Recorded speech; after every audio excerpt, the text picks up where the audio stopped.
नमस्कार मित्रों।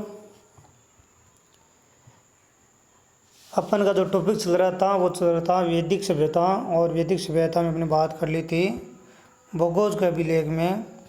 इसमें चार जो देवता है ये याद रखना आपको, इंद्र, वरुण, मित्र, नासत्य है। इसमें अग्नि का उल्लेख नहीं हुआ, कई बार पूछा जाता है क्वेश्चन। अब अपन बात करते हैं सामाजिक स्थिति की। ध्यान देखो कि वर्ण व्यवस्था की शुरुआत होती है ऋग्वेदिक काल में, आश्रम की शुरुआत होती है उत्तरवेदिक काल में। ब्राह्मण, क्षत्रिय, वैश्य, शूद्र, ये चार वर्ण व्यवस्था को आपको याद रखना है।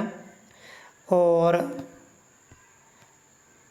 ब्राह्मण का 15 बार उल्लेख ऋग्वेद में, क्षत्रिय 9 बार, वैश्य के 1 बार और शूद्र का 1 बार इनका उल्लेख मिलता है ऋग्वेद के पुरुष सूक्त के 10वां मंडल में। ऋग्वेद के पुरुष सूक्त के 10वां मंडल में इन वर्णों का, ब्राह्मण, क्षत्रिय, वैश्य, शूद्र का उल्लेख मिलता है। अब बात करें आप आश्रम व्यवस्था की। देखो पहला आश्रम देखो ब्रह्मचारी आश्रम, दूसरा है गृहस्थ आश्रम, तीसरा है वानप्रस्थ और चौथा है संन्यास आश्रम। ये आपको क्रम से याद रखना है। पहला ब्रह्मचारी आश्रम, दूसरा गृहस्थ आश्रम, तीसरा वानप्रस्थ, चौथा संन्यास आश्रम। एज भी याद रख लेना, 0 से 25, गृहस्थ 26 से 50, वानप्रस्थ 51 से 75 और संन्यास है 75 से ऊपर है। और सबसे जो महत्वपूर्ण आश्रम वो है गृहस्थ आश्रम। अब देखो चारों आश्रमों का उल्लेख किस उपनिषद में मिलता है, तो आपको याद रखना है जाबालो उपनिषद में मिलता है। और सबसे महत्वपूर्ण आश्रम कौन सा है, वो है गृहस्थ आश्रम। तो चारों आश्रम का उल्लेख किस उपनिषद में मिलता है, तो जाबालो उपनिषद में मिलता है। जाबालो उपनिषद में मिलता है, ये बात आपको याद है रखनी है। अब देखो आधार, इधर आपका चल रहा है पूर्व वैदिक काल, इधर आपका चल रहा है उत्तर वैदिक काल। आधार था जितना भी क्रम के आधार पर काम किया जाता है, यहाँ पर हो गया जाति जन्म के आधार, यहाँ जाति शुरुआत होती है उत्तर वैदिक काल में। अब यहाँ पे जो कार्य किया जाता है वो जाति के आधार पर, जन्म के आधार पर। और ऋग्वेदिक काल में जो कार्य किया जाता वो क्रम के आधार पर। और परिवार की बात करें अपन तो ऋग्वेद में संयुक्त परिवार था, उत्तरवेदिक काल में आते थे क्या हो गया, एकल परिवार की शुरुआत हो गई। जाति की शुरुआत होती है उत्तरवेदिक काल में, गोत्र की शुरुआत होती है उत्तरवेदिक काल में, ऋग्वेदिक काल में शुरुआत नहीं होती है। अब देखो नारी की दशा, पूर्व वैदिक काल में अच्छी थी लेकिन उत्तरवेदिक काल में थोड़ी गिरावट आ गई। बाल विवाह ऋग्वेदिक काल में नहीं हुआ, सती प्रथा, देश प्रथा, ये सारी की सारी चीज़ें जो कुप्रथाएं उत्तरवेदिक काल में शुरुआत होती है। नियोग प्रथा उत्तरवेदिक काल में थी और ऋग्वेदिक काल में थी, उत्तरवेदिक काल में थी। विधवा विवाह, ये टोटल प्रथाएं, दोनों प्रथाएं आती हैं यहाँ पे ऋग्वेदिक काल और उत्तरवेदिक काल में। उपनयन संस्कार, उपनयन संस्कार उत्तरवेदिक काल में भी था और ऋग्वेदिक काल में भी था। उपनयन संस्कार का मतलब है यहाँ पे कन्या अपने पति का स्वयं चयन करती थी। और दास प्रथा की बात करें, केवल घरेलू काम में दास प्रथा थी। ऋग्वेदिक काल में दास प्रथा चलती थी, उत्तरवेदिक काल में दास प्रथा चलती थी। बहुपत्नी प्रथा की बात करें अपन तो उत्तरवेदिक काल में एकल पत्नी और ऋग्वेद में एकल पत्नी और उत्तरवेदिक काल में बहुपत्नी की शुरुआत हो गई। और विवाह के प्रकार देखें तो उत्तरवेदिक काल में 8 प्रकार के, ऋग्वेदिक काल में 2 प्रकार के। ऋग्वेदिक काल में 2 प्रकार का विवाह होता था लेकिन उत्तरवेदिक काल में 8 प्रकार का विवाह होता था। पहला है अनुलोम विवाह, उच्च वर्ण का लड़का और निम्न वर्ण लड़की के साथ विवाह करते थे, विवाह होता था, उसको कहते हैं अनुलोम विवाह। और प्रतिलोम विवाह है वो निम्न वर्ण का लड़का, उच्च वर्ण की लड़की। ये 2 प्रकार का विवाह आपको पाया जाता है उत्तरवेदिक काल में। अनुलोम प्रतिलोम याद रख लेना। लेकिन उत्तरवेदिक काल में आते थे क्या हुआ, विवाह का प्रकार हो गया 8 प्रकार। पहला है ब्रह्म विवाह, 7 फेरों से जो फेरे के सहित जो विवाह किया जाता उसे कहा जाता ब्रह्म विवाह। उसके बाद में देव विवाह, पुरोहितों के साथ अपने कन्या का विवाह कर देना, वो है देव विवाह। आर्ष विवाह का मतलब है ऋषि के साथ, आर्ष ऋषि। प्रजापति विवाह का मतलब है यहाँ पे चरित्रवान लड़के के साथ विवाह करना। और गंधर्व विवाह का मतलब है प्रेम विवाह। क्या है, प्रेम विवाह। जो वर्तमान में सर्वाधिक चल रहा है पिशाच विवाह है दुष्कर्म कर विवाह करना, और असुर विवाह धन देकर विवाह करना, धन देकर विवाह करना। और 8वें ऊपर देखते हैं अपन, राक्षस विवाह। कौन सा विवाह? राक्षस विवाह, लड़की के परिजनों को मार काट कर विवाह करना, जिसे क्षत्रिय विवाह भी कहा जाता है। लेकिन वर्तमान में अगर देखें ब्रह्म और प्रजाति विवाह में समानता मिलती है। और अथर्ववेद में पुत्र के जन्म पर दुख बताया गया। अथर्ववेद में कहा गया जब पुत्र का जन्म होता था तो लोग दुखी होते थे। निवी का मतलब है यहाँ साड़ी, पेशस का मतलब है नृत्यांगना का वस्त्र, वासस का मतलब कमर के ऊपर का वस्त्र, उष्णीस का मतलब है पगड़ी, अधो वस्त्र मतलब घाघरा, अधिवासस का मतलब है ओढ़नी। ये दोस्तों याद ही करना पड़ेगा और कुछ इलाज नहीं है इसका। अब अपन बात करें कुल की। देखो कुल यानी परिवार ऋग्वेदी काल में चलता था, उत्तरवेदी काल में चलता था। मुख्य को कहा गया गृहपति या कुलप कहा गया, और ये समाज की सबसे छोटी इकाई होती थी परिवार या कुल। कुछ परिवारों का समूह को क्या कहा गया? परिवारों के समूह को कहा गया ग्राम, और ग्राम का मुख्य कहा गया ग्रामिक या ग्रामीणी। गाँव के समूह को कहा गया विष यानी जिला, और मुख्य कहा गया विषपति। और विष के समूह को कहा गया जन, जो सबसे महत्वपूर्ण बड़ी मान लो आप है, सबसे महत्वपूर्ण मान लो ये जो क्षेत्र था उसको कहा गया जन, और मुख्य कहा गया जनपति। और जन के समूह को कहा गया जनपद, जो ऋग्वेदी काल में समाप्त हो गया, उत्तरवेदी काल में शुरुआत होती है। यहाँ पे देखना एक बार कि कुल ऋग्वेदी काल में चलता था, उत्तरवेदी काल में चलता था। ग्राम उत्तरवेदी काल में, ऋग्वेदी काल दोनों में चलता था।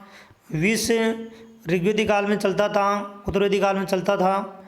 और जन ऋग्वेदी काल में चलता था, उत्तरवेदी काल में चलता था। लेकिन जनपद ऋग्वेदी काल में समाप्त हो गया, उत्तरवेदी काल में चलता था। महाजनपद जनपद के समूह को कहा गया महाजनपद। यहाँ से अपन का ऐतिहासिक काल शुरू होता है। ऋग्वेदी काल में इसकी चर्चा नहीं है, और उत्तरवेदी काल में इसकी शुरुआत होती है। ऋग्वेद में राजा को गोपति, जनस्य गोपा, विश्वामता भी कहा गया है। और ऋग्वेद के 10वें मंडल में गणतंत्रात्मक समिति का उल्लेख भी मिलता है। अब एक क्वेश्चन है, पत्नी घर, पत्नी ग्रस्त, पत्नी ही आनंद आदि का प्रमाण मिलता है ऋग्वेदी काल में, उत्तरवेदी काल में, ऐतिहासिक काल में, मध्य काल में। आंसर क्या होगा? ऋग्वेदी काल। पत्नी ही घर है, पत्नी ग्रस्त है, पत्नी ही आनंद आदि का प्रमाण कहाँ में मिलता है? तो ऋग्वेदी काल में मिलता है। अब अपन देखें राजनीतिक स्थिति। देखो एक समिति का नाम होता है विद्युत। उत्तरवेदी काल में, ऋग्वेदी काल दोनों में चलती थी ये, विद्युत उत्तरवेदी काल में नहीं चलती थी। विद्युत समिति ये ऋग्वेदी काल में 122 बार उल्लेख हुआ है। सबसे प्राचीन धार्मिक शिक्षण संस्थान था ये विद्युत समिति। 2 नंबर आता आपका सभा समिति, जो ऋग्वेदी काल में चलती थी, और इसका उल्लेख मिलता 8 बार। इसका मुख्य कहा गया सभापति, यानी राज्यसभा के समान थी। और इसमें विशिष्ट लोग और स्त्रियों की समिति कहा गया इसे राज्यसभा को। उसके बाद आता है नंबर 3 आती है समिति, जिसका उल्लेख हुआ है ऋग्वेदी काल में 9 बार। अध्यक्ष को कहा गया ईशान। वर्तमान में है ये लोकसभा के समान। और जनता द्वारा निर्वाचित युद्ध शांति मंत्री परिषद किसको कहा गया? समिति को कहा गया।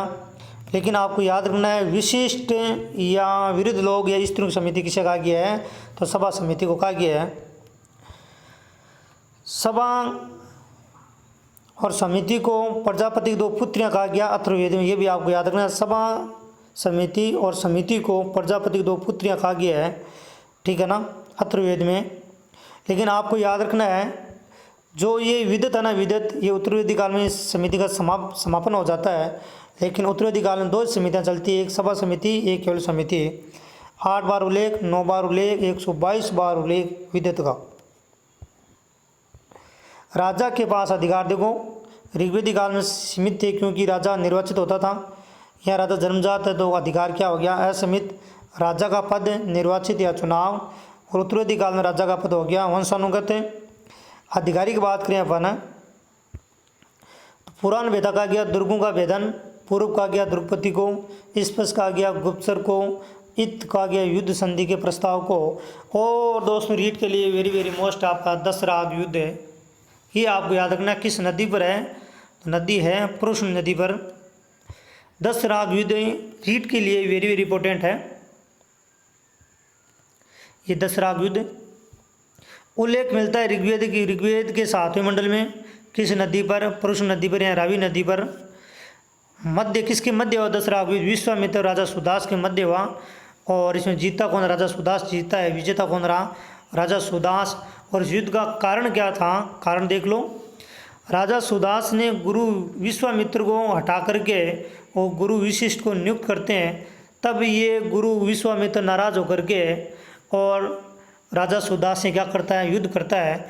और इस युद्ध की अध्यक्षता करने वाला था पुरु जन का मेद शासक, तो विश्वामित्र का एक मित्र भी था ये। तो इसे अध्यक्षता करने वाला कौन था? पुरु जन का मेद शासक। 5 आर्य भाग लेते हैं इसमें, 5 अनार्य भी भाग लेते हैं। तो 10 राग युद्ध रीड के लिए वेरी वेरी मोस्ट है। आपको पूछ सकते हैं किस नदी पर, ऋग्वेद के किस मंडल में इसका उल्लेख मिलता है, इसकी अध्यक्षता करने वाला कौन था, उसमें विजेता कौन रहा, उस किस के मध्य हुआ, कारण क्या था, ये सारी बातें पूछी जा सकती है इसमें। अब मित्रों अपन बात करें यज्ञों में दी जाती पशु बलि। 3 प्रकार के आपके यज्ञ देख लो। राजसूय अभिषेक के समय राजा जब अभिषेक होता था उस समय राजसूय यज्ञ किया जाता। अश्वमेघ यज्ञ का मतलब सार्वभौमता प्राप्त करने के लिए अश्वमेघ यज्ञ किया जाता। वाजपेयी यज्ञ का मतलब है शक्ति प्रदर्शन, रत्नों की दौड़ होती थी इसमें। रत्निन किसे कहा गया? राजा की सहायता के लिए जो अधिकारी होते थे उसके रत्निन कहा गया है। राजा की सहायता के लिए जो अधिकारी होते हैं उसे रत्निन कहा गया। उल्लेख मिलता है यजुर्वेद में और इनकी संख्या थी 12 नहीं रहे, याद रखिए 5-4 आप याद रख लो, रीड के लिए बहुत काफ़ी है। राजा स्वयं, पुरोहित, शिक्षक, पथ प्रदर्शक, सबसे बड़ा अधिकारी। राजा का मित्र को क्या कहा गया? पुरोहित कहा गया। अब आप बोले कि ऋग्वेदिक काल में या उत्तरवेदिक काल में शिक्षक किसको कहा गया? पुरोहित को कहा गया। पथ प्रदर्शक किसको कहा गया? पुरोहित को कहा गया। सबसे बड़ा अधिकारी किसे कहा गया? पुरोहित कहा गया। राजा का मित्र किसे कहा गया? तो पुरोहित कहा गया। सेनानी, ग्रामीणी, भागदूक, ये याद रखना आपको। राजस्व अधिकारी, संग्रहिता, कोषाध्यक्ष, ये 2 आपको याद रखना। पुरोहित, सेनानी, ग्रामीण का उल्लेख ऋग्वेद में शेष का मिलता है आपका उत्तरवेदी काल में। यानी 3 तो पुरोहित, सेनानी और ग्रामीण का उल्लेख मिलता है ऋग्वेदी काल में, और बाकी आपके जो 9 बच गए उसका उल्लेख मिलता है उत्तरवेदी काल में। अब मित्रों कल अपन पढ़ेंगे आर्थिक स्थिति। 1-2 बार देख लो आपको याद हो जाएगा।